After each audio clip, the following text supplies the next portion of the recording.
किसी से मिलता जुलता नहीं है आजकल, वो खुद को अच्छे से जान रहा है, वो तैयारी कर रहा है एक ऊंची उड़ान की और लोग सोच रहे हैं परिंदा हार मान रहा है। Hello students, welcome back to my channel Shubham lecturer, myself Shubham Goswami. Student कैसे हैं आप लोग और कैसी चल रही है आप लोग की तैयारी? आई होप कि आप सभी अच्छे होंगे और आपकी तैयारी भी बहुत ही शानदार तरीके से चल रही होगी। देखिए स्टूडेंट, आप सभी की तैयारी को और भी बेहतर बनाने के लिए मैं एक बार फिर से लेकर आया हूं क्लास 12 फिजिक्स का एक मोस्ट इंपॉर्टेंट वीडियो। मैंने आपसे कहा था कि मैं आपके लिए चैप्टर वाइज सीरीज स्टार्ट करूंगा जिसमें मैं आपको चैप्टर बाय चैप्टर सभी इंपॉर्टेंट क्वेश्चन बताऊंगा। ठीक है, तो देखिए फिजिक्स में दो चैप्टर मैं आपको बता चुका हूं। फर्स्ट चैप्टर वैद्युत आवेश तथा क्षेत्र और दूसरा चैप्टर है स्थिर विद्युत विभव तथा धारिता। ठीक है, आज बारी है हमारे 12th फिजिक्स के चैप्टर 3 की जिसका नाम है वैद्युत धारा। इस वीडियो में मैं आपको वैद्युत धारा चैप्टर में जितने भी इंपॉर्टेंट क्वेश्चन हैं जो आपके बोर्ड एग्जाम में आ सकते हैं वो सभी क्वेश्चन मैं आपको बताऊंगा। ठीक है, बहुविकल्पीय प्रश्न से लेकर विस्तृत उत्तरीय तक, यानी कि इस चैप्टर से कौन कौन से बहुविकल्पीय प्रश्न इंपॉर्टेंट है, कौन कौन से अति लघु उत्तरीय प्रश्न इंपॉर्टेंट है, कौन कौन से लघु उत्तरीय और कौन कौन से विस्तृत उत्तरीय, सब कुछ मैं आपको बताऊंगा। अगर आप इन क्वेश्चन को पढ़ लेंगे इससे बाहर कुछ नहीं आने वाला और मैं आपको आंसर के साथ भी बताऊंगा। ठीक है, तो चैप्टर वाइज जो कुछ भी मैं बताता हूं उसको आपको नोट करते हुए चलना है, कॉपी और पेन लेकर बैठना है, तभी आपके समझ में आएगा। क्योंकि आपकी तैयारी इतनी खामोशी से होनी चाहिए कि एक दिन सफलता शोर मचा दे। ठीक है, आपको शोर नहीं मचाना है कि मेरी तैयारी हो गई है, आपकी सफलता बचाएगी, आपका रिजल्ट बताएगा कि आप कितने काबिल हैं। ठीक है, तो चलिए स्टार्ट करते हैं क्लास 12 फिजिक्स के चैप्टर 3 वैद्युत धारा को और इसके जितने भी इंपॉर्टेंट क्वेश्चन है जो इस बार बोर्ड एग्जाम में आ सकते हैं उन सभी क्वेश्चन को मैं आपको आंसर के साथ बताने वाला हूं। ठीक है, तो चलिए स्टार्ट करते हैं। वीडियो को लाइक कर दीजिएगा, चैनल पर नए चैनल को भी सब्सक्राइब कर लीजिएगा ताकि सभी वीडियो आपको टाइम से मिलते रहें। देखिए सबसे पहला क्वेश्चन, सबसे पहले हम देखेंगे बहुविकल्पीय प्रश्नों को, जो हमारे वैद्युत धारा चैप्टर से जो इंपॉर्टेंट बहुविकल्पीय प्रश्न है पहले हम उनको पढ़ेंगे, फिर अति लघु उत्तरीय प्रश्न, फिर लघु उत्तरीय प्रश्न, उसके बाद विस्तृत उत्तरीय प्रश्न। ठीक है, तो देखिए बहुविकल्पीय प्रश्नों में सबसे पहला क्वेश्चन है वैद्युत धारा घनत्व J तथा अपवाह वेग BD में संबंध है। यानी कि वैद्युत धारा घनत्व जो होता है करंट डेंसिटी J तथा अपवाह वेग ड्रिफ्ट वेलोसिटी VD में क्या रिलेशन होता है। ठीक है, तो मैं आपको वैद्युत धारा चैप्टर पढ़ा रहा था तो मैंने आपको बताया था। ठीक है, चलिए फिर से जान लेते हैं। फर्स्ट है J = NdBD, सेकंड है J = NE/BD, थर्ड है J = BDE/N और फोर्थ है J = NeV²D। तो देखिए वैद्युत धारा तथा अपवाह वेग में जो संबंध होता है वो होता है J = NeVD। ठीक है, जहां N क्या है, नंबर ऑफ इलेक्ट्रॉन्स यानी कि इलेक्ट्रॉनों की संख्या, E क्या है, इलेक्ट्रॉन पर आवेश, VD क्या है, अपवाह वेग या ड्रिफ्ट वेलोसिटी। ठीक है, J क्या है, J आपका है धारा घनत्व। देखिए अपवाह वेग के जगह पर अनुगमन वेग भी आ सकता है, दोनों सेम चीजें हैं। ठीक है, तो छोटे छोटे पॉइंट्स भी आपको ध्यान में रखने हैं ताकि आप भटके ना एग्जाम में और आप फिजिक्स में 90% प्लस मार्क लेकर आए। ठीक है, तो ये आपको ध्यान रखना है। अब चलिए सेकंड क्वेश्चन देखते हैं क्या है हमारा। एक बेलनाकार चालक की प्रतिरोधकता एवं विशिष्ट चालकता का गुणनफल निर्भर करता है। यानी कि जो एक बेलनाकार चालक होता है उसकी जो प्रतिरोधकता होती है और विशिष्ट चालकता होती है, इनका जो गुणनफल होता है वो किस पर निर्भर करता है। फर्स्ट है तापक्रम पर, सेकंड है पदार्थ पर, थर्ड है अनुप्रस्थ परिच्छेद क्षेत्रफल पर, फोर्थ है इनमें से कोई नहीं। तो देखिए एक बेलनाकार चालक की जो प्रतिरोधकता एवं विशिष्ट चालकता का गुणनफल होता है वो इनमें से किसी पर भी निर्भर नहीं करता। ना ही वह टेम्परेचर पर, तापक्रम पर निर्भर करता है, ना ही वह मटेरियल यानी कि पदार्थ पर निर्भर करता है, ना ही वो एरिया अनुप्रस्थ परिच्छेद क्षेत्रफल पर निर्भर करता है, यानी कि वो इनमें से किसी पर निर्भर नहीं करता। तो ये आपको याद रखना है। अभी मैं आपको बताऊंगा कि विशिष्ट प्रतिरोध क्या है, वो मैं आपको आगे बताऊंगा। ठीक है, ठीक है, चलिए नेक्स्ट क्वेश्चन देखते हैं। इन दोनों को नोट कर लीजिए। ठीक है, साथ में आप नोट करते हुए चलिएगा। देखिए नेक्स्ट क्वेश्चन हमारा क्या है, इसको समझना पड़ेगा। थोड़ा सा ऑब्जेक्टिव में न्यूमेरिकल्स भी आ सकते हैं क्योंकि फिजिक्स में न्यूमेरिकल्स हैं, आपको भी पता है बहुत ज्यादा न्यूमेरिकल हैं। तो देखिए 50 ओम प्रतिरोध के धात्विक तार को खींचकर उसकी लंबाई दोगुनी कर दी जाती है तो उसका नया प्रतिरोध कितना होगा। यानी कि क्या कहा गया, 50 ओम प्रतिरोध का एक तार है, उसको खींचकर उसकी लंबाई दोगुनी कर देते हैं तो उसका नया प्रतिरोध क्या होगा। तो बहुत ही सिंपल सा एक फॉर्मूला आपको लगाना है। फर्स्ट है 25 ओम, सेकंड है 50 ओम, थर्ड है 100 ओम, फोर्थ है 200 ओम। तो देखिए 50 ओम का अगर प्रतिरोध है, ठीक है, देखिए सबसे पहले आपको पुराना प्रतिरोध लिखना है। आर कितना दिया गया है हमें, 50 ओम। कितना दिया गया है 50 ओम। अब अगर आपको नया प्रतिरोध निकालना है तो एक फॉर्मूला होता है R dash equal to N square into r, ठीक है।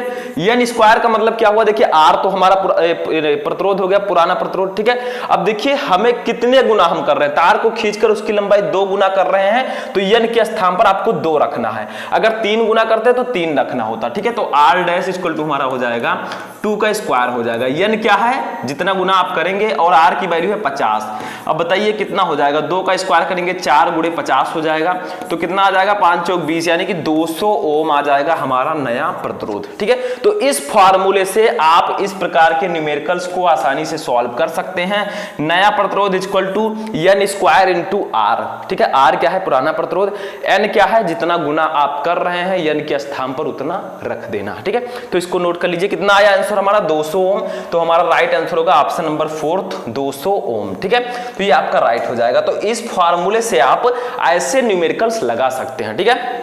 नेक्स्ट क्वेश्चन देखिए, समांतर क्रम में जुड़े 10 ओम के 2 प्रतिरोधों का तुल्य प्रतिरोध है। यानी कि अगर 10 ओम के 2 प्रतिरोधों को हम समांतर क्रम में जोड़ें तो उनका जो तुल्य प्रतिरोध होगा वो कितना आएगा, बताइए आप लोग। बहुत ही सिंपल सा है, देखिए फर्स्ट है 200 ओम, सेकंड है फर्स्ट है 20 ओम, सेकंड है 10 ओम, थर्ड है 15 ओम, फोर्थ है 5 ओम। तो देखिए समांतर क्रम में जोड़ा गया है। देखिए तो एक को मान लेते हैं C1 10 ओम और एक को मान लेते हैं हम C2, सॉरी R1 मानेंगे क्योंकि यहाँ पर प्रतिरोध है, ठीक है, प्रतिरोध है। तो एक को मान लेंगे R1, वो दिया गया है 10 ओम, क्योंकि दोनों प्रतिरोध जो है वो 10 ओम के हैं। एक को मान लेते हैं R2, ये भी दिया गया है 10 ओम। अब समांतर क्रम में जो फॉर्मूला होगा वो होता है 1/R equal to 1/R1 plus 1/R2, ठीक है। ये फॉर्मूला होगा, यहाँ पर रख देंगे 1/R1 की वैल्यू है 10 ओम प्लस R2 की वैल्यू भी है 10 ओम। तो हमारा आ जाएगा 1/R इक्वल टू, दोनों ऊपर जुड़ जाएगा क्योंकि हर बराबर है तो अंश जुड़ जाएंगे, तो 2/10 हो जाएगा। अब आप कैंची गुणा भी कर सकते हैं, जब करेंगे तो R इक्वल टू आएगा 10/2, कट करेंगे कितना आ गया, R इक्वल टू हमारा आ गया 5, ठीक है। तो हमारा तुल्य प्रतिरोध कितना आया 5 ओम, ठीक है। तो ऑप्शन नंबर 4 आपका राइट होगा। तो ऐसे सिंपल से जो न्यूमेरिकल्स भी ऑब्जेक्टिव में आते हैं विद्युत धारा चैप्टर में, तो वो आपको ध्यान देना है, ठीक है, बहुत ही इंपॉर्टेंट है। तो इसको भी नोट कर लीजिए, बहुत ही इंपॉर्टेंट क्वेश्चन है। तो यहां पर हमारा जो ऑब्जेक्टिव क्वेश्चन है, ठीक है, ये हमारा यहां पर फिनिश होता है, ठीक है। आगे देखते हैं क्या है।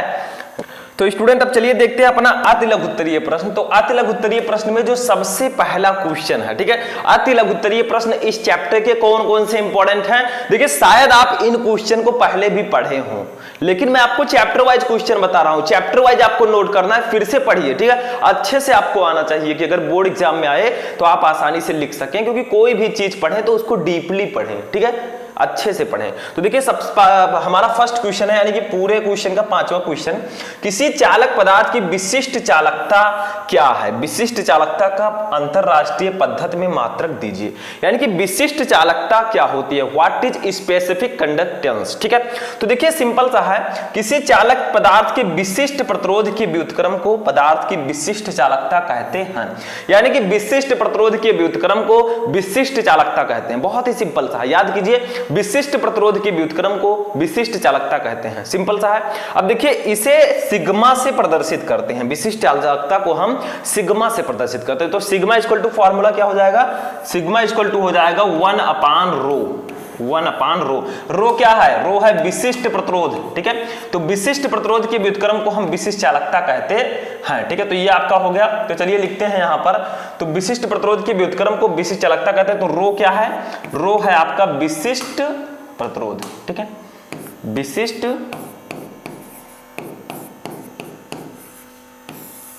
प्रतिरोध। समझ में आ गया। तो सिंपल सा था, विशिष्ट किसी चालक के पदार्थ के विशिष्ट प्रतिरोध के व्युत्क्रम को हम विशिष्ट चालकता कहते हैं। बहुत सिंपल सा डेफिनेशन है, याद करने में कोई भी प्रॉब्लम नहीं है, सिंपल सा है तो सिंपल से याद भी हो जाएगा। अब इसका मात्रक जो होता है वो मैं डायरेक्टली लिख देता हूं, क्या होता है।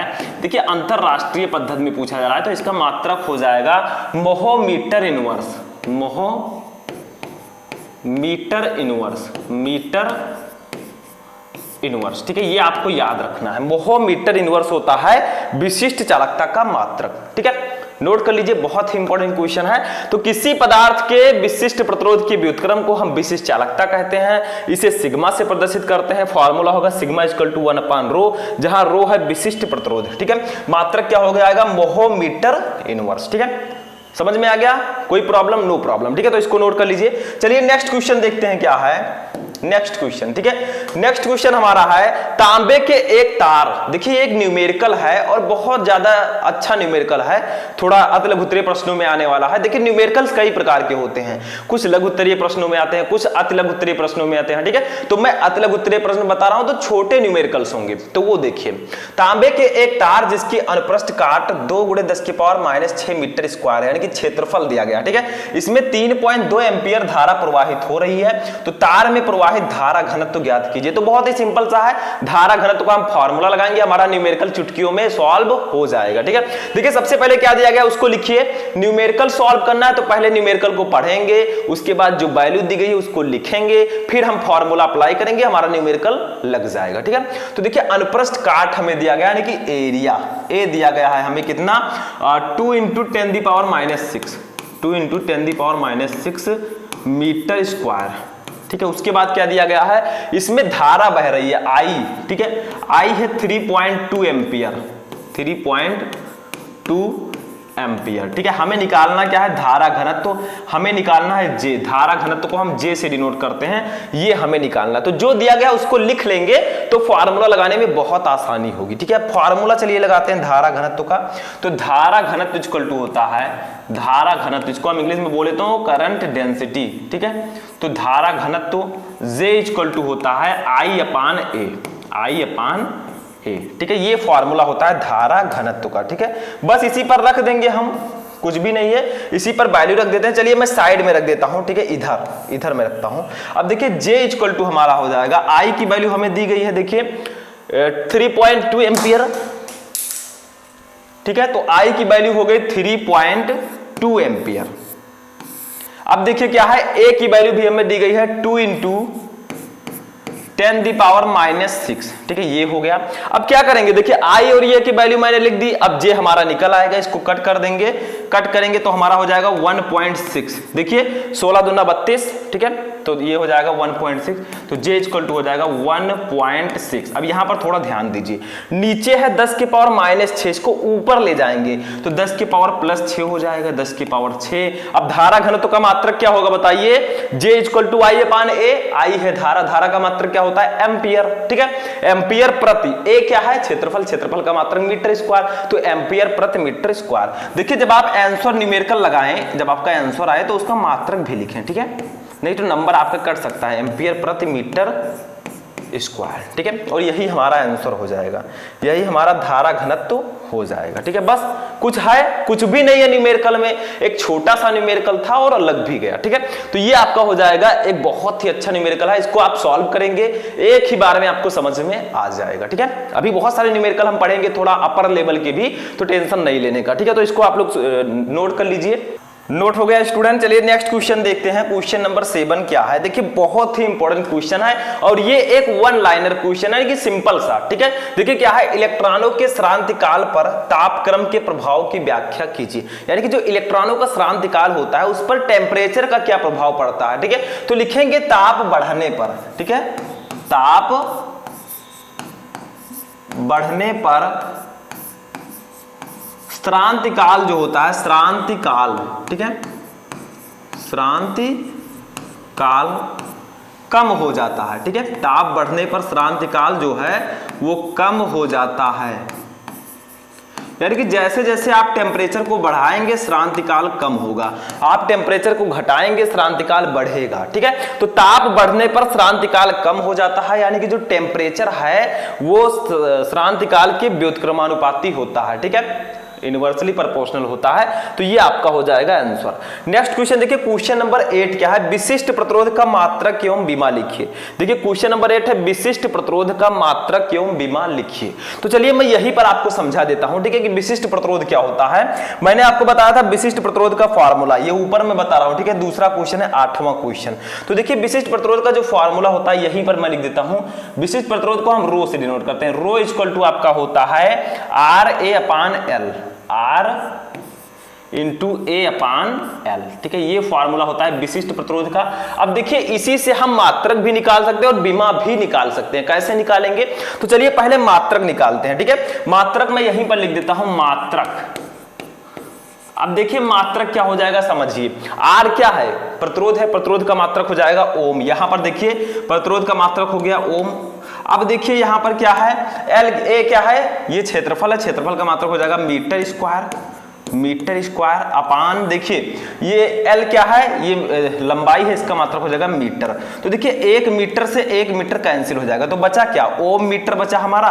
तो ओम मीटर हमारा हो जाएगा विशिष्ट प्रतिरोध का मात्रक, या इसी को हम ओम सेंटीमीटर भी लिख सकते हैं छोटे पदों में। ठीक है, तो इसका मात्रक हो जाएगा ओम मीटर। क्या हो जाएगा, ओम मीटर, या आप ओम सेंटीमीटर भी लिख सकते हैं। ठीक है, या ओम सेंटीमीटर, ओम सेंटीमीटर, तो दोनों आप लिख सकते हैं जो आप चाहें। ठीक है, ये छोटा है, ये बड़ा है, तो ये आपका हो गया। अभी एक चीज और बाकी है, उसको भी हम निकाल लेते हैं, वो क्या है, बीमा है। ठीक है, तो बीमा कैसे निकालेंगे, वो भी इसी फॉर्मूले से निकालेंगे। देखिए बीमा अगर आपको निकालनी है तो आपको rho equal to R A upon L होता है, R A upon L formula. ठीक है, अब देखिए आर की बीमा क्या होती है, आर की बीमा हमें समझना होगा, ये होता है ml2 t के पावर -3 a के पावर -2, ये प्रतिरोध की बीमा होती है। याद रखिएगा प्रतिरोध जब मैं आपको पढ़ा रहा था तो मैंने ये बीमा निकाला था। ठीक है, ml2 t के पावर -3 a के पावर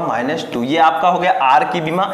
अब यहाँ पर a की बीमा क्या होगी, a है एरिया, इसकी बीमा होगी एल स्क्वायर। ठीक है, क्या हो जाएगा, एल स्क्वायर हो जाएगा अपान देखिए एल नीचे है, इसकी बीमा क्या हो जाएगी, एल हो जाएगी, एल की बीमा एल होगी। अब इसी को सॉल्व कर लेंगे, देखिए ml2 है, ये ml2 है। ठीक है, तो 2 से 2 जुड़ जाएगा, तो हमारा हो जाएगा ऊपर ml4। ठीक है, t के पावर -3 a के पावर -2। अब देखिए यहां से l जो है प्लस में है, ऊपर जाएगा तो ये हो जाएगा l के पावर -1।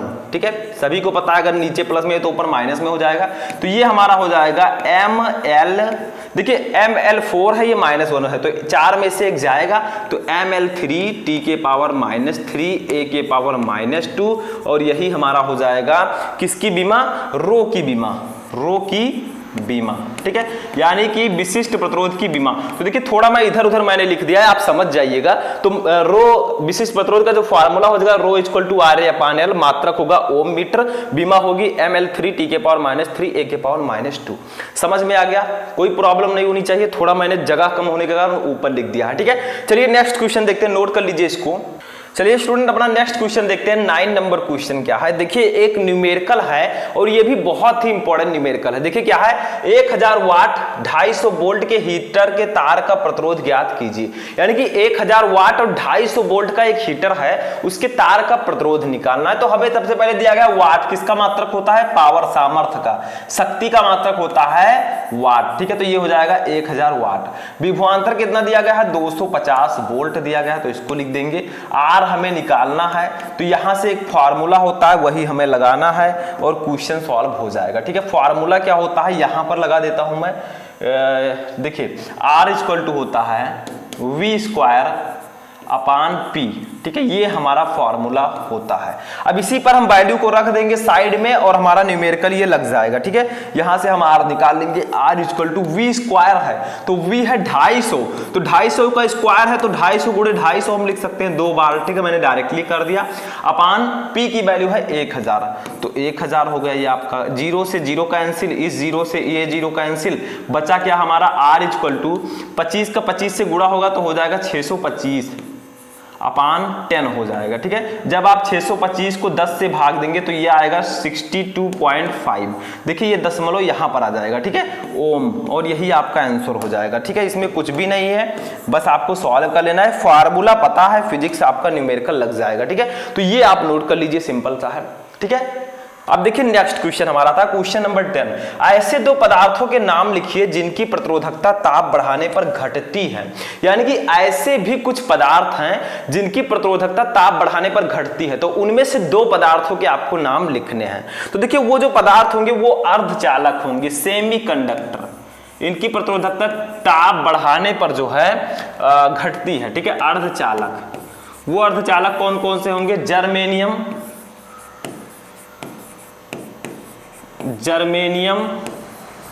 तथा सिलिकॉन, ये दोनों ऐसे पदार्थ हैं, ऐसे ये अर्धचालक हैं जिनकी प्रतिरोधकता ताप बढ़ाने पर घटती है। कौन कौन से? जर्मेनियम तथा सिलिकॉन। ठीक है, तो नोट कर लीजिए, सिंपल सा है, दोनों क्वेश्चन नोट कीजिए। चलिए आगे बढ़ते हैं, नेक्स्ट क्वेश्चन अपना देखते हैं।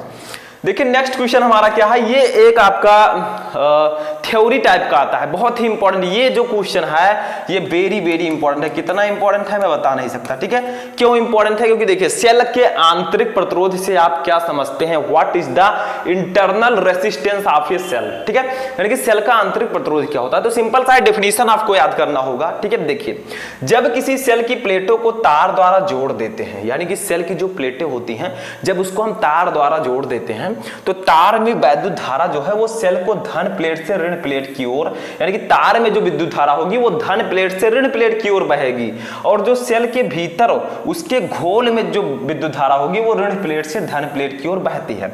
इस प्रकार सेल की दोनों प्लेटों के बीच सेल के भीतर वैद्युत धारा के प्रवाह में घोल द्वारा उत्पन्न जो अवरोध होता है उसे हम सेल का आंतरिक प्रतिरोध कहते हैं। ठीक है, यानी कि जो सेल होता है, ठीक है, यहां पर क्या कहा गया है, सेल जो होता है, ठीक है, उसके दोनों प्लेटों को अगर हम तार द्वारा जोड़ दें, जब किसी सेल की प्लेटों को हम तार द्वारा जोड़ देते हैं तो होता क्या है, देखिए सेल में जो है विद्युत अपघट्य होते हैं, उसके घोल का मतलब क्या हुआ, विद्युत अपघट्य। ठीक है, तो क्या होता है जब किसी सेल की प्लेटों को तार द्वारा जोड़ देते हैं, तार में जो विद्युत धारा होती है वो धन प्लेट से ऋण प्लेट की ओर बहती है, लेकिन देखिए सेल के भीतर जो उसका घोल है, ठीक है, उसमें जो विद्युत धारा होगी वो ऋण प्लेट से धन प्लेट की ओर बहेगी, विपरीत दिशा में। ठीक है, तो इस प्रकार जो सेल की दोनों प्लेटों के बीच, सेल की जो दोनों प्लेटें होती हैं उनके बीच जो सेल के भीतर विद्युत धारा के प्रवाह में, यानी कि वैद्युत धारा जो बह रही है उसमें घोल के द्वारा कुछ अवरोध उत्पन्न किया जाता है, यानी कि रुकावट। ठीक है, उसी को हम क्या कहते हैं, सेल का आंतरिक प्रतिरोध कहते हैं। ठीक है, तो इसको आपको समझना होगा, थोड़ा सा याद करना होगा। ठीक है, तो इसको आप लोग नोट कर लीजिए। नेक्स्ट क्वेश्चन है किरचॉफ का धारा नियम लिखिए, यानी कि किरचॉफ का पहला नियम क्या है। तो सिंपल सा है, मैंने आपको बताया था किरचॉफ का धारा नियम क्या है, इसको हम किरचॉफ का धारा नियम भी बोलते हैं या किरचॉफ का पहला नियम। ठीक है, किसी दिष्ट धारा वैद्युत परिपथ की किसी संधि पर मिलने वाली समस्त धाराओं का बीजगणितीय योग शून्य होता है, यानी कि किसी संधि की किसी भी, ठीक है, किसी दिष्ट धारा वैद्युत परिपथ की किसी भी संधि पर मिलने वाली जो धारा होती है इसका जो बीजगणितीय योग होता है वो शून्य होता है, यानी कि चिन्ह के साथ हम लेंगे तो जो बीजगणितीय योग होगा वो शून्य होगा। किरचॉफ के नियम के बारे में अगर आपको डीपली समझना है तो आप हमारे वीडियो को देख सकते हैं जो मैंने फुल चैप्टर पढ़ाया था। ठीक है, यहाँ पर सिर्फ किरचॉफ का नियम पूछा गया है अति लघु उत्तरीय प्रश्नों में, तो आपको इतना ही लिखना है। ठीक है, कि किरचॉफ का धारा नियम क्या है, किसी दिष्ट धारा वैद्युत परिपथ की किसी संधि पर मिलने वाली समस्त धाराओं का बीजगणितीय योग 0 होता है, सिग्मा आई इक्वल टू 0। ठीक है, ये बीजगणितीय योग का चिन्ह है, आई इक्वल टू 0 होता है। ठीक है, तो इसको नोट कर लीजिए। तब चलिए नेक्स्ट क्वेश्चन देखते हैं। अब देखिए स्टूडेंट, जो हमारा नेक्स्ट क्वेश्चन है ये लघु उत्तरीय प्रश्न है। ठीक है, यानी कि हमारे विद्युत धारा चैप्टर में जो मोस्ट इंपोर्टेंट लघु उत्तरीय प्रश्न है। देखिए लघु उत्तरीय प्रश्न दो टाइप के आते हैं, एक 2 अंक वाला, ठीक है, यानी कि 2 मार्क्स का 2 नंबर का, और एक आता है 3 नंबर का। ठीक है, तो सबसे पहले हम 2 नंबर वाले क्वेश्चन को पढ़ेंगे विथ आंसर। ठीक है, देखिए क्या है, सबसे पहला क्वेश्चन 13 नंबर क्वेश्चन, पूरे चैप्टर का जो 13 नंबर क्वेश्चन है, धारा घनत्व जे से आप क्या समझते हैं, इसका मात्रक MKS पद्धति में लिखिए तथा सूत्र बताइए। यानी कि धारा घनत्व क्या होता है, व्हाट इज करंट डेंसिटी। ठीक है, तो पहले आपको इसका डेफिनेशन बताना है, इसका मात्रक बताना है एंड इसका डायमेंशनल फॉर्मूला बताना है। तो सिंपल सा है, देखिए मैंने आपको बताया था धारा घनत्व क्या होता है, तो एक हेडिंग डालना है धारा घनत्व, इसको इंग्लिश में बोलते हैं करंट डेंसिटी, और आपको लिखना है किसी चालक में किसी बिंदु पर प्रति एकांक क्षेत्रफल से अभिलंबवत गुजरने वाली धारा को उस बिंदु पर धारा घनत्व कहते हैं। ठीक है, यानी कि जो धारा घनत्व होता है वो किसी पदार्थ के जो एकांक क्षेत्रफल एरिया ए होता है, ठीक है, उसमें से जो गुजरने वाली धारा होती है, विलंबवत गुजरने वाली जो धारा होती है, उसको हम उस बिंदु पर धारा घनत्व कहते हैं। देखिए इसे हम जे से प्रदर्शित करते हैं। अगर यदि किसी चालक में प्रवाहित जो धारा हो, ठीक है, धारा जे चालक के अनुप्रस्थ क्षेत्रफल a पर एक समान रूप से वितरित हो तब उस क्षेत्रफल के किसी बिंदु पर धारा घनत्व, यानी कि जो प्रवाहित धारा हमारी I है, ठीक है, ये I होगी क्योंकि धारा को हम I से डिनोट करते हैं। तो मान लीजिए जो चालक है उसमें जो प्रवाहित धारा है वो I है तथा चालक के अनुप्रस्थ काट का क्षेत्रफल a है, तो धारा घनत्व का फॉर्मूला क्या होगा, यहां पर मैं लिख देता हूं J इक्वल टू होगा I/A, ठीक है, I/A। ये आपका हो जाएगा धारा घनत्व का फॉर्मूला, क्योंकि कहा गया है किसी चालक में किसी बिंदु पर प्रति एकांक क्षेत्रफल जो A है इससे अभिलंबोत गुजरने वाली जो धारा है इसी को हम धारा घनत्व कहते हैं। तो J equal to I/A formula हो जाएगा, ठीक है। अब यहां से मात्रक निकालना चाहे तो निकाल सकते हैं, यहां पर हेडिंग डालेंगे मात्रक, और इसका मात्रक क्या हो जाएगा बताइए, धारा घनत्व का मात्रक क्या होगा, अभी मैंने कुछ देर पहले आपको बताया। देखिए I है धारा, धारा का मात्रक होगा एम्पियर, ठीक है। ए है एरिया, एरिया का मात्रक होगा मीटर स्क्वायर, तो एम्पियर प्रति मीटर स्क्वायर जो है इसका मात्रक हो जाएगा, ठीक है। अब यहां से बीमा निकालें, तो बीमा तो सिंपल सा है, कैसे निकालेंगे, देखिए आई की बीमा क्या होती है, जे की बीमा चलिए निकालते हैं। तो पहले आई की बीमा हमें रखनी होगी, आई है धारा, धारा की बीमा हो जाएगी ए, ठीक है, क्या हो जाएगी ए, आई की बीमा हो गई ए। अब देखिए जो एरिया है, एरिया का बीमा हो जाएगा एल स्क्वायर, ठीक है, एल के पावर 2, तो इसको हम लिख सकते हैं ए के पावर 1, ए के पावर 1 और एल के पावर -2। क्यों लिख सकते हैं, क्योंकि देखिए जब एल के पावर 2 है प्लस में तो ऊपर ले जाएंगे तो -2 हो जाएगा, तो AL -2 इसकी बीमा हो जाएगी, ठीक है, AL -2। या इसी को हम क्या लिख सकते हैं, अगर दूसरे पदों में लिखना चाहें तो M0 L -2, ठीक है, T0 A के पावर 1, ठीक है। मैंने क्यों लिखा, क्योंकि M के पावर 0, M तो है नहीं इसमें, T है नहीं, तो 0 के रूप में भी आप लिख सकते हैं। तो दोनों प्रकार से आप लिख सकते हैं, J की बीमा AL -2 भी लिख सकते हैं और M0 L -2 T0 A -1 भी लिख सकते हैं, ठीक है। तो ये सिंपल सा है, फॉर्मूला होगा J इक्वल टू I/A, मात्रक होगा एम्पियर प्रति मीटर स्क्वायर और बीमा हो जाएगी AL -2 या फिर M0 L -2 T0 A के पावर -1, ठीक है। तो ये आपका हो जाएगा क्वेश्चन नंबर 13। आई होप आपको समझ में आ चुका होगा, ठीक है। तो ऐसे ही 2 नंबर आप क्लियर कर सकते हैं। चलिए आगे बढ़ते हैं, नेक्स्ट क्वेश्चन देखते हैं।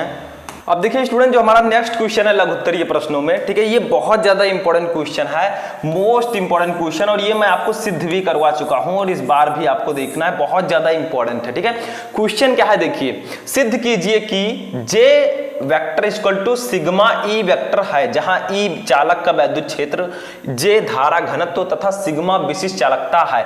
यानी कि आपको सिद्ध करना है कि जे इक्वल टू क्या होता है, सिग्मा ई, ठीक है, ये आपको सिद्ध करना है। इसे वेक्टर रूप में लिखना चाहे तो J vector equal to sigma E vector, ये होता है। बट कैसे होता है, इसको प्रूफ करना है आपको, ठीक है, समझ में आया। तो सिद्ध कीजिए कि J vector equal to sigma E vector होता है, जहां ई है चालक का वैद्युत क्षेत्र यानी कि विद्युत क्षेत्र की तीव्रता, ठीक है, जे है धारा घनत्व और सिग्मा है विशिष्ट चालकता यानी कि स्पेसिफिक कंडक्टेंस, ठीक है।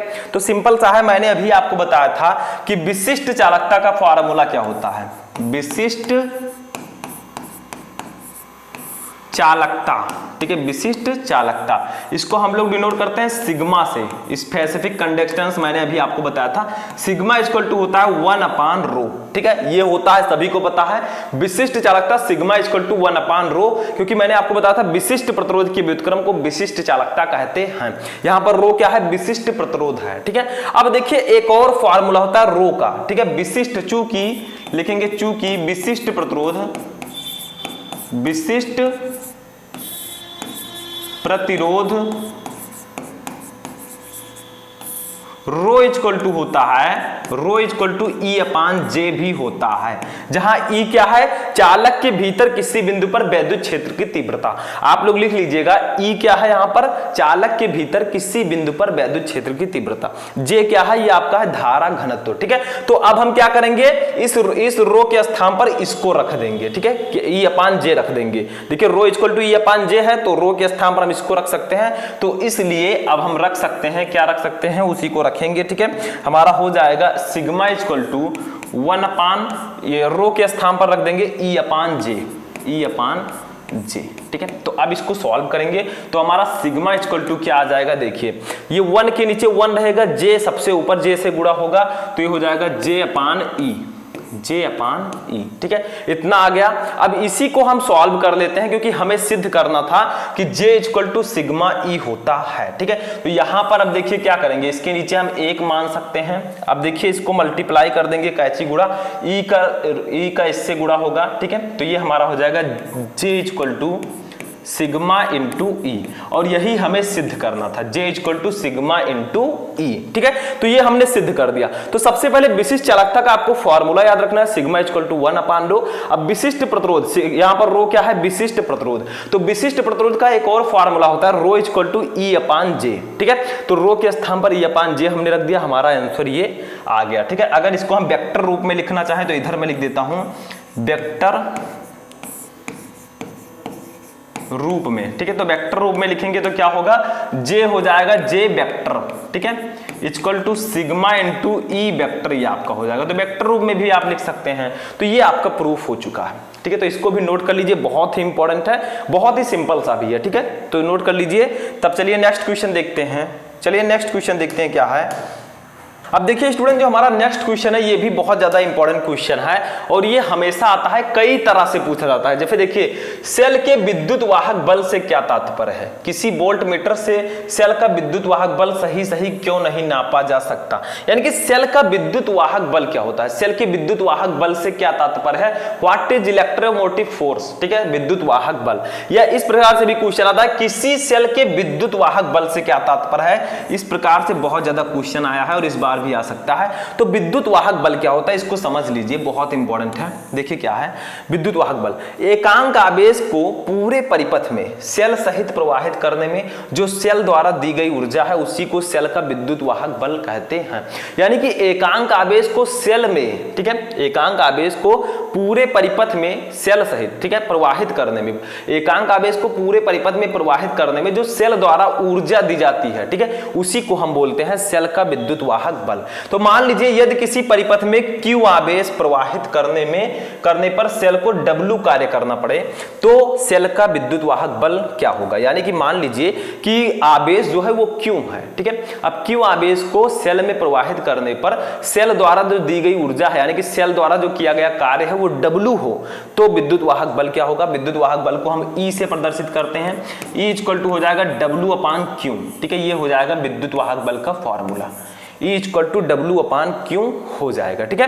क्यों, क्योंकि कहा गया है यदि किसी परिपथ में Q आवेश, इस Q आवेश को प्रवाहित करने में जो सेल द्वारा कार्य किया गया वो W हो, तो विद्युत वाहक बल जो होगा E equal to W upon Q होगा, जहां E है विद्युत वाहक बल, W है कार्य एंड Q है आवेश यानी कि चार्ज, ठीक है। इसका मात्रक क्या होगा, तो इसका मात्रक आप दो प्रकार से लिख सकते हैं, ठीक है। इसका मात्रक जो होता है वो वोल्ट होता है, जैसे आप विद्युत विभव का मात्रक लिखते हैं वोल्ट, ठीक है। विद्युत विभव का भी लगभग यही फॉर्मूला होता है। इसका मात्रक आप जूल प्रति कूलाम भी लिख सकते हैं। देखिए W है कार्य का मात्रक जूल, Q है आवेश का मात्रक कूलाम, तो इसका मात्रक हो सकता है जूल प्रति कूलाम, ठीक है, या इसको वोल्ट भी बोलते हैं, याद रखिएगा। तो जूल प्रति कूलाम, ठीक है। तो ये भी सिंपल सा क्वेश्चन था, इसको भी आप नोट कर लेंगे, बहुत ही इंपॉर्टेंट क्वेश्चन है और ये डेफिनेशन आपको समझ में आना चाहिए। जैसे सेल का आंतरिक प्रतिरोध है उसका डेफिनेशन पता होना चाहिए, सेल का विद्युत वाहक बल है ये इसका भी डेफिनेशन आपको पता होना चाहिए क्योंकि ये इंपॉर्टेंट है, ठीक है। चलिए नेक्स्ट क्वेश्चन देखते हैं। अब 2 नंबर वाले जो हमारे हैं वो लघुत्तरीय प्रश्न समाप्त होते हैं, ठीक है। अब आगे बढ़ते हैं, क्या है हमारा, अब देखिए लघुत्तरीय प्रश्न जो हम देखेंगे 3 नंबर वाले देखेंगे। जो लघुत्तरीय प्रश्न 3 नंबर वाले क्वेश्चन में आते हैं 3 मार्क्स वाले, ठीक है। तो इसका मैं आपको आंसर नहीं बताऊंगा, आगे चलकर मैं आपको बताऊंगा, लेकिन क्वेश्चन आपको पता होना चाहिए कि हाँ 3 नंबर वाले में ये क्वेश्चन इंपॉर्टेंट है, ठीक है। देखिए, किसी धारावाही चालक में धारा घनत्व J, अनुगमन वेग Vd, प्रति एकांक आयतन में मुक्त इलेक्ट्रॉनों की संख्या n तथा मूल आवेश E में संबंध स्थापित कीजिए। देखिए, ये मैं आपको चैप्टर 3 विद्युत धारा में बता चुका हूं, ऑलरेडी प्रूफ भी करवा चुका हूं, तो आप चैप्टर से जाकर इसको देख सकते हैं, ठीक है। क्या कहा गया है, किसी धारावाही चालक में, देखिए मैंने आपको एक फॉर्मूला बताया था, वो क्या था, J इक्वल टू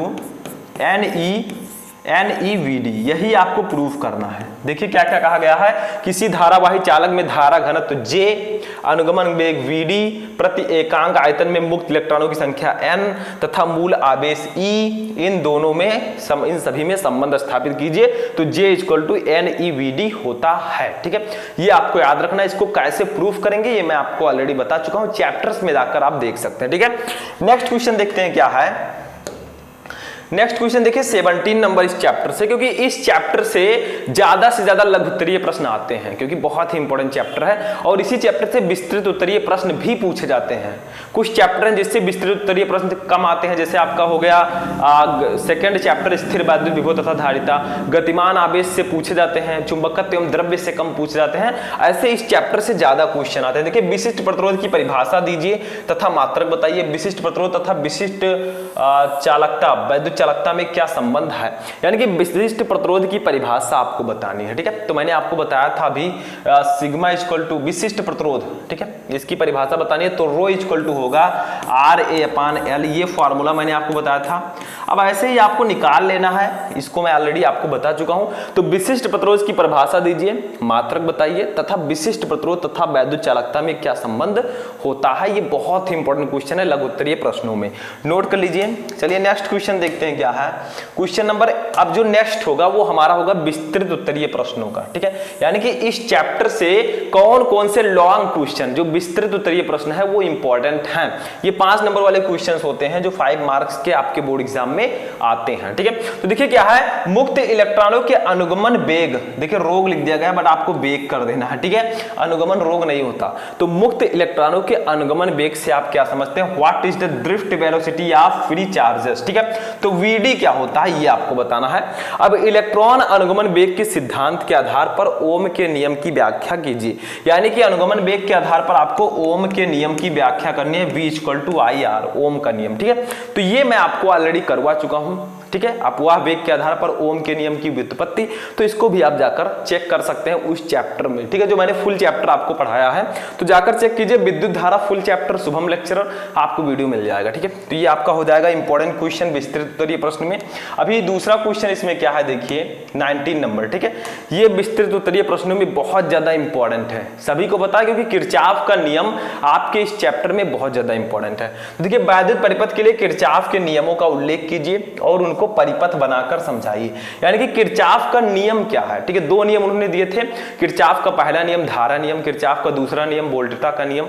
तो ये दोनों नियम आपको बताना है, ठीक है, आरेख बनाकर, यानी कि चित्र के साथ, परिपथ के साथ। तो ये भी बहुत ज्यादा इंपॉर्टेंट है और ये भी मैं आपको पढ़ा चुका हूं। तो आप फुल चैप्टर में जाकर इन सभी टॉपिक्स को पढ़ सकते हैं, क्योंकि बहुत सारे स्टूडेंट कहेंगे सर इसका आंसर भी बताइए, तो अभी मैं बताता तो बहुत ज्यादा टाइम लग जाता। ठीक है, तो आपको क्या करना है, जाकर चैप्टर्स में देख लेना है, जितना आंसर हो सका वो मैंने आपको बता दिया। ठीक है, चलिए नेक्स्ट क्वेश्चन देखते हैं। नेक्स्ट हमारा 20 नंबर क्या है देखिए, बहुत इंपॉर्टेंट क्वेश्चन है।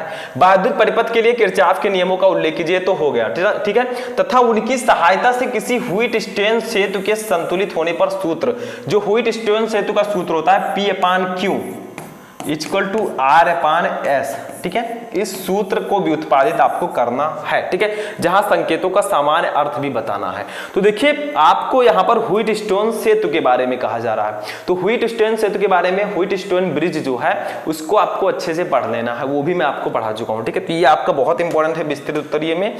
अब एक क्वेश्चन और है इसमें, लास्ट क्वेश्चन जो इस चैप्टर से है, विस्तृत उत्तरीय प्रश्न, क्योंकि मैंने आपको बताया कि जो विद्युत धारा चैप्टर है, चैप्टर 3, इससे लॉन्ग क्वेश्चन जो है वो ज्यादातर आते हैं, चांसेस बहुत ज्यादा है। ठीक है, देखिए विभव मापी का सिद्धांत चित्र खींचकर समझाइए, यह वोल्ट मीटर से श्रेष्ठ क्यों है, यानी कि विभव मापी जो आपका होता है पोटेंशियोमीटर, तो ये क्या होता है। ठीक है, तो विभव मापी का सिद्धांत, ठीक है, प्रिंसिपल आप पोटेंशियोमीटर का चित्र खींचकर समझाना है और ये वोल्ट मीटर से श्रेष्ठ क्यों है। तो ये आपका था लास्ट क्वेश्चन, यानी कि विस्तृत उत्तरीय प्रश्नों में हमारा चौथा क्वेश्चन, और पूरे चैप्टर का हमारा 21 नंबर क्वेश्चन था। तो आप लोग विद्युत धारा चैप्टर के इन 21 क्वेश्चन को अगर आप प्रिपेयर कर देंगे, फिर इस चैप्टर से कोई भी क्वेश्चन बाहर से नहीं आने वाला। ठीक है, तो इन क्वेश्चन को आप पढ़ लीजिएगा। देखिए कुछ न्यूमेरिकल्स आपको अलग से सॉल्व करने होंगे, क्योंकि विद्युत धारा चैप्टर में बहुत सारे न्यूमेरिकल हैं और वो पूछे भी जाते हैं। तो न्यूमेरिकल तो मैं आपको सॉल्व कराता रहता हूं, लेकिन जो क्वेश्चन है वो ये सभी इंपॉर्टेंट है। ठीक है, इनको पहले आपको पढ़ लेना है। तो कैसा लगा आपको ये इंटरेस्टिंग वीडियो? अगर आप लोग चैप्टर 4 को भी चाहते हैं, गतिमान आवेश तथा चुंबकत्व को मैं इसी तरह लेकर आऊं, तो इस वीडियो को ज्यादा से ज्यादा लाइक करें, अपने दोस्तों के साथ शेयर करें और चैनल पर नए चैनल को सब्सक्राइब कर लें। चलिए मिलते हैं किसी नेक्स्ट वीडियो में नेक्स्ट टॉपिक के साथ, तब तक के लिए जय हिंद।